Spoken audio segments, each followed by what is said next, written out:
இப்போ உங்களுக்கான தேவை பூர்த்தியாகி உங்களால நல்லா தூங்க முடியுது அப்படின்னா நீங்க தான் பணக்காரங்க. எம்டி சேர் டெக்னிக் அப்படின்னா ஒரு 2 சேரை போட்டு இவ்வளவு சம்பாதிச்சதுல பொருளாதாரம் இப்படி இருந்தா நம்ம வந்து கம்ஃபர்டபுளா இருக்கலாம். இதுதான் வந்து வாழ்க்கையோட அடிப்படை. இந்த உணர்வுகளை வெளிப்படுத்துறது அப்படின்னு வரும் பொழுது பிரச்சனை அங்கதான். இங்க எல்லாமே தேவையை புரிந்து வாழ்க்கை நடத்தினா எல்லாம் கரெக்டா இருக்கும்.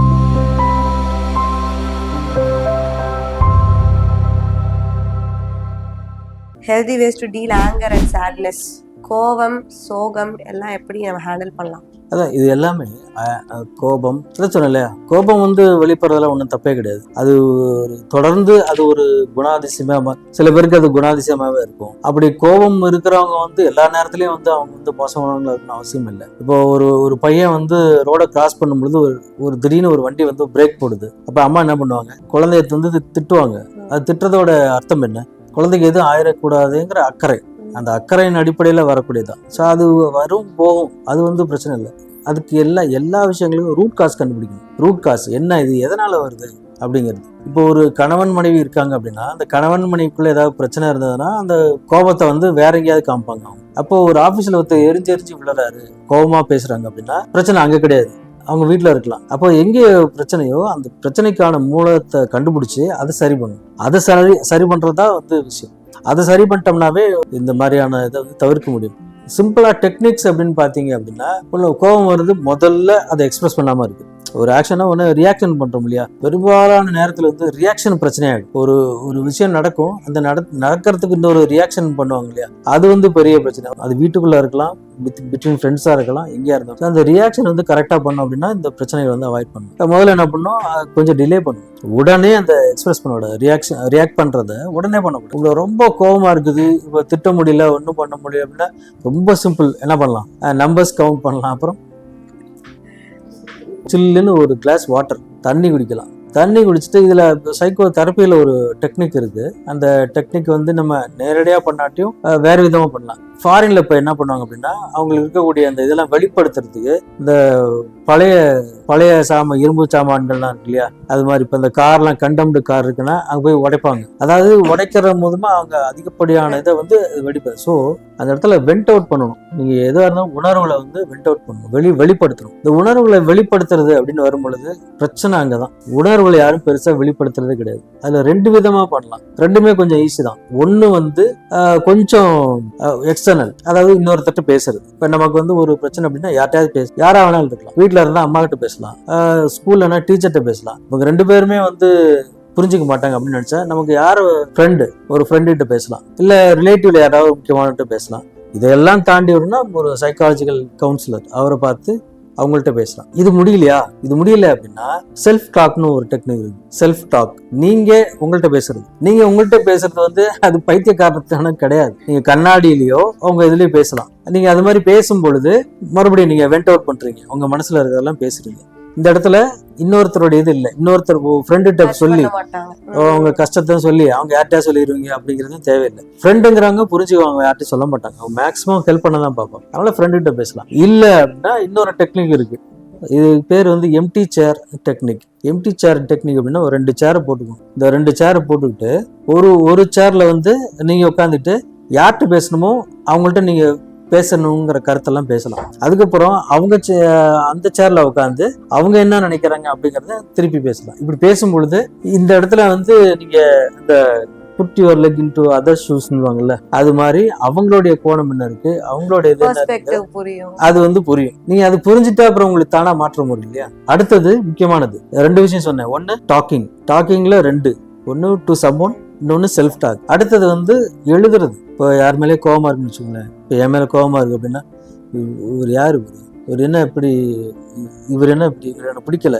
அது இது என்ன வேணா எழுதி என்னென்னலாம் தோணுதோ அதெல்லாம் எழுதி கிழிச்சு போடணும். இது கிழிச்சு போட்டீங்கன்னா உங்களுக்கு வந்து அந்த கோபத்திலேருந்து வெளிவரக்கூடிய ஒரு வாய்ப்பு இருக்கும். அது இல்லை அப்படின்னாலுமே நீங்க என்ன பண்ணலாம், உங்க மனசுல தோன்றதெல்லாம் எழுதலாம். இது எழுதுறங்கிறது ஒரு முக்கியமான டெக்னிக். இதுதான் முன்னாடிலாம் வந்து டைரி எழுதுவாங்க. இப்ப நம்ம வந்து ஜேர்னல்னு இது சொல்லுவாங்க. இந்த எழுதுறதுங்கிறது ரொம்ப முக்கியமா. ஏன்னா முன்னாடிலாம் அந்த எழுதுற பக்கம் இருந்தது, கடிதம் எழுதுவாங்க.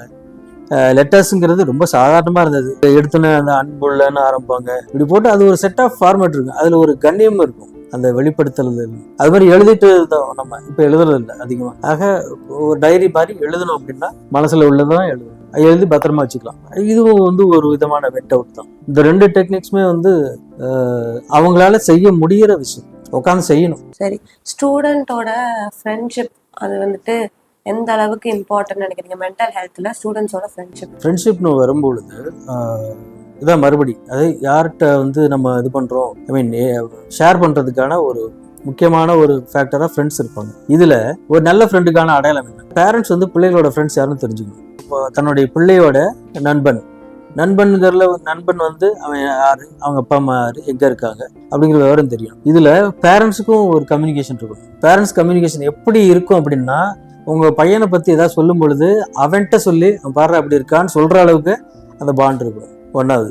இன்னொன்னு, நல்ல ஃப்ரெண்டுக்கான இன்னொரு அடையாளம் என்ன அப்படின்னா, அவங்க வீட்டுக்கு போறது. ஒருத்தனுக்கு இவன் தான் என் கிளாஸ்மேட், இவன் என் ஃப்ரெண்டு அப்படின்னா அந்த ஃப்ரெண்டு அவன் வீட்டுக்கு போயிருக்கணும், அவங்க இங்கே வந்திருக்கணும். இந்த பேரண்ட்ஸ் வந்து இவங்களுக்குள்ள அந்த ஒரு கம்யூனிகேஷன் இருந்தால் அது நல்ல ஃப்ரெண்ட்ஷிப். அந்த நல்ல ஃப்ரெண்ட்ஷிப் இருந்ததுன்னா அது நல்லா இருக்கும். இன்னொன்று, இந்த ஃப்ரெண்ட்ஷிப் எங்கே இருந்தால் நல்லா இருக்கும், எந்த லெவலில்? ஸ்கூல் தான் தி பெஸ்ட். ஸ்கூல் 12வது வயசுக்குள்ள உங்களுக்கு ஒரு ஃப்ரெண்டு கிடைச்சா அப்படின்னா, நல்ல ஃப்ரெண்டாக இருந்தானா லைஃப் லாங் இருக்கும். காரணம் என்ன அப்படின்னா, அங்கேதான் உங்களுக்கு வந்து இது கிடையாது, எதிர்பார்ப்புகள் கிடையாது. அதிகபட்சம் நீங்க ஒரு புக்கு நோட்ஸ் தான் கொடுப்பீங்க. அப்படி வளர்ற பாண்ட் வந்து லைஃப் லாங் அப்படியே தான் இருக்கும். 12வது வயசுல ஒருத்தனுக்கு நல்ல ஃப்ரெண்டு கிடைச்சிட்டானா அவன் வாழ்க்கை சிறப்பாகவே இருக்கும். இன்னொன்று, எல்லாருக்கும் ஒரு ஃப்ரெண்டு ரொம்ப அவசியம். எத்தனை ஃப்ரெண்ட்ஸ் இருந்தால் நல்லது? ஒரே ஒரு ஃப்ரெண்ட், இன்டிமேட் ஃப்ரெண்டா ஒருத்தன் தான் இருக்க முடியும். இதுல இன்னொரு இது என்னுடைய கருத்து என்ன அப்படின்னா, எல்லாருக்கும் எதிர்பாலினத்துல ஒரு ஸ்நேகிதம் கண்டிப்பா இருக்கும். ஒரு ஆண் அப்படின்னா ஒரு ஸ்நேகிதி வந்து கண்டிப்பா இருக்கும். அது எப்படி சாத்தியமாது? அது எப்படி சாத்தியமா இருக்கும் அப்படின்னா, ஒரு வேளை நான் என்ன சொல்றேன், இப்போ கல்லூரி பருவத்தில் வரக்கூடிய நட்பும் நீண்ட காலம் இருக்கும். ஆனால் ஸ்கூல் மாதிரி இது இருக்காது. ஸ்கூலில் பார்த்தாதான் இங்கே காலேஜ் ஃப்ரெண்ட்ஸ் எல்லாம் ரொம்ப நாங்கள் எப்படி இருக்கீங்க அப்படின்னு தான் கேட்பாங்க. ஸ்கூல் ஃப்ரெண்ட்ஸ் மட்டும்தான் என்னடா அப்படின்பாங்க. அது ஆணா இருந்தாலும் பெண்ணா இருந்தாலும் பேர் சொல்லி கூப்பிடுவாங்க, அந்த உரிமையோட பேசுவாங்க. அது ஸ்கூல் ஃப்ரெண்ட்ஷிப்ல மட்டும்தான் வரும். ஸோ இந்த கமிட்மெண்ட் இல்லாத ஃப்ரெண்ட்ஷிப் வந்து ரொம்ப நல்லா இருக்கு. அதுலயும் ஒரு ஆணுக்கு ஒரு பெண் சிநேகிதி அவசியம், பெண்ணுக்கு ஆண் சிநேகிதன் ரொம்ப அவசியம். இது எப்படி சாத்தியம் அப்படின்னா, ரெண்டு பேரும் தனித்தனியா கமிட் ஆயிருந்தாங்கன்னா அது சாத்தியம். இப்போ ஃப்ரெண்ட்ஸ் குரூப்ல வந்துட்டு சில பேரை வந்துட்டு ஒதுக்குறது, லெஃப்ட் அவுட்டா ஃபீல் பண்ண வைக்கிறது, இக்னோர் பண்றதெல்லாம் இருப்பாங்க. அதெல்லாம் சில பேருக்கு ரொம்ப பாதிக்கும். அதை பத்தி அவங்க அதை எப்படி ஹேண்டில் பண்ணணும், எப்படி அதை எடுத்துக்கணும்? அதுக்கு வந்து காரணம் என்ன அப்படிங்கிறத பார்க்கணும். காரணம் வந்து இன்டர்னலா எக்ஸ்டர்னலா? காரணம் தன்னுகிட்ட இருக்கா, தன்கிட்ட அந்த காரணம் இருக்கா, இல்லை வெளியில இருக்கா? தன்கிட்ட காரணம் இருந்தா அதை சரி செய்ய முடியுமா முடியாதான்னு பார்க்கணும். சரி செய்ய முடிஞ்சா அதை சரி செய்யணும். முடியாத பட்சத்தில் அதுக்கு என்ன செய்யலாம் அப்படிங்கிறத யோசிக்கணும். அவங்களுடைய நெருக்கமோ அல்லது ஒரு அன்போ உங்களுக்கு தேவைப்படுற மாதிரி இருந்தா நீங்க அவாய்ட் பண்ண முடியாது. அப்போ உங்களை தொடர்ந்து துன்புறுத்துற மாதிரியே இருந்தாங்கன்னா நீங்க அவாய்ட் பண்ணலாம். இப்போ ஒரு வகுப்புல ஒன்னா இருக்கிறோம் அப்படின்னா நீங்க எப்படி அவாய்ட் பண்ண முடியும்? நீங்க ஒன்னா வரிசையா அங்க அந்த மினிமம் 1 வருஷமாவது கூட படிக்க போறீங்க. கூட படிக்கிறவங்கள்ட்ட சகஜமா இருக்கிறதா நல்லது, அவங்களோட அமிக்கபுலா நட்போட இருக்கிறதா நல்லது. கடைசியா நீங்க யோசிக்க வேண்டிய விஷயம் எதுனா, செல்ஃப், தன்னை பத்தின வருது. இந்த செல்ஃப் அப்படிங்கிற போது அந்த செல்ஃப் நல்லா இருக்கிறதுக்கு என்ன பண்ணணுமோ அதெல்லாம் பண்ணணும். இப்போ ஆரோக்கியம் அப்படிங்கறத வந்து உலக சுகாதார மையம் என்ன சொல்லுது அப்படின்னா, physical wellbeing, mental wellbeing, social wellbeing, இந்த 3 இருக்கிறதா ஆரோக்கியம். உடல் நலம், அப்புறம் மனநலம், அப்புறம் சமூகம் சார்ந்த நலம். இந்த 3 இருந்தா தான் அது ஆரோக்கியம். உடல் நலம் நம்ம நார்மலா தெரியும். அதே மாதிரிதான் மனநலம். இப்போ மனநலம் அப்படிங்கும் பொழுது நீங்க எந்த அளவு, மனநலம்னா என்ன அப்படின்னா ஒரு சமநிலை, உள்ளுக்குள்ள இருக்கக்கூடிய ஒரு சமநிலை, சரியாக சிந்தித்து சரியாக செயலாற்றக்கூடிய ஒரு நிலை தான் வந்து சரியான மனநலம். சமூக நலங்கு, சமூகத்தோட நீங்க எப்படி இருக்கீங்க, இன்னொரு மனிதரோட எப்படி உறவு பேணி காக்குறீங்க, மற்ற விஷயங்கள் உங்களை எப்படி பாதிக்குது, இதுதான் வந்து அந்த சமூகம் சார்ந்த நலம்.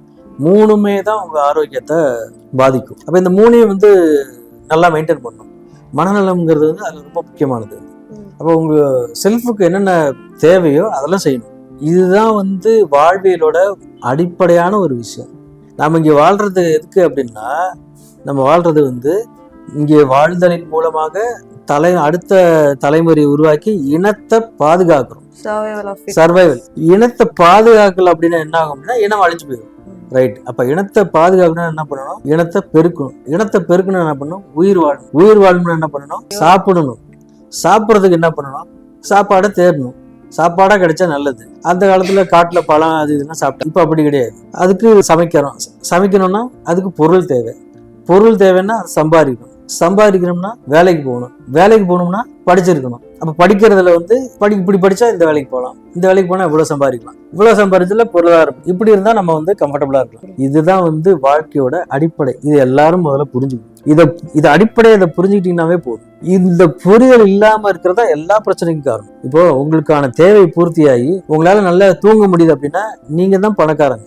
வேற நீங்க ஒரு பணக்காரங்களையோ இல்ல இன்னொருத்தவங்களையோ பார்த்துட்டு மற்றவங்கள பார்த்துட்டு அவங்க வந்து இப்படி இருக்கு, அவங்களுக்கு இவ்வளவு வசதி, அவன் பாரு கார் வாங்கிட்டான். ஸோ எதுக்காக நம்ம வாழ்றோங்கிற அடிப்படை புரிஞ்சா எல்லாத்துக்கும் புரிஞ்சு. நம்ம வாழ்றது சாப்பிட்றதுக்கு, அவ்வளவுதான். சாப்பிட்டு உயிர் வாழ்றது, உயிர் வாழ்றது மூலமா நம்ம அந்த இனத்தை பாதுகாக்கிறோம். பயாலஜிக்கலி இது தத்துவம் கிடையாது, இது சயின்டிபிக் எவல்யூஷன். இது வந்து பரிணாம கொள்கையினோட அடிப்படை. இதுல நடுவுல சரி சாப்பிட்றோம், வேலைக்கு போறோம், சாப்பிட்றோம், தூங்குறோம். அப்ப நடுவுல கொஞ்சம் கொண்டாட்டங்கள், வாழ்வியல் கொண்டாட்டங்கள், கொஞ்சம் ரசனை. இதுதான் வாழ்க்கை, இது அடிப்படை. இதனாலதான் விழாக்கள் கொண்டாடுறோம், எல்லாமே பண்றோம். இதுல ஒவ்வொருத்தருக்கும் ஒரு ப்ரையாரிட்டி இருக்கு. எப்படின்னா இப்போ சின்ன குழந்தையில ஒரு வேளை அந்த குழந்தை வந்து சாப்பாடு கஷ்டப்பட்டது, வறுமையில இருக்கு அப்படின்னா பிற்காலத்துல அது என்ன பண்ணணும்னா நல்லா சம்பாதிக்கணும் அப்படிதான் அதுக்கு தோணும். ப்ரையாரிட்டி. யாருமே ஹெல்ப் பண்ணல அப்படின்னா நான் வளர்ந்து நான் இன்னொருத்தவங்களுக்கு ஹெல்ப் பண்ணுவேன் அப்படின்னு நினைக்கலாம். So it depends on priority.